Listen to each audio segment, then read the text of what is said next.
and ඒත් එක්කම තිමට මම මේ සෙක්මන්ට් එක ඇවිල්ලා තියන් හිටියේ දැන් ගෲප් ස්ටේජස් මැචස් ටික හරි කම්ප්ලීට්. දැන් අපි සුපර් 8 එක ගැන කතා කරා. ඉතින් ගෲප් ස්ටේජ් මැචස් ටික ගැන අපි ඇවිල්ලා ඇනලයිස් එකක් කරද්දී টপ පර්ෆෝමන්ස් ගැන ටිකක් අපි ඇවිල්ලා කතා කරලා මේ ඩිස්කෂන් එක නවත්තමු කියලා.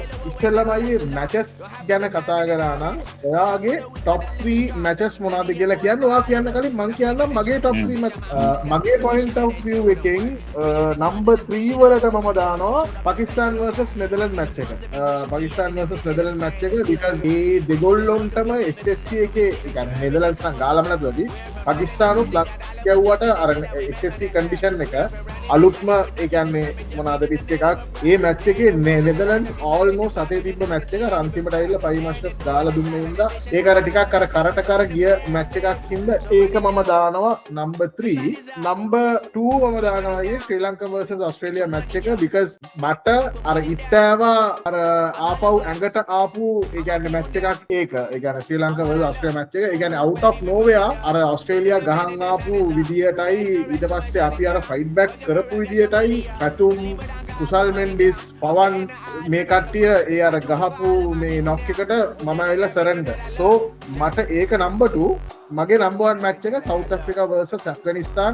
I think worth the watch. මගේ 3. අයියාගේ 3. හරි.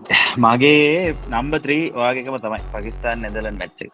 බන නේල් බයිට් එකක් බ්‍රිලියන්ට්.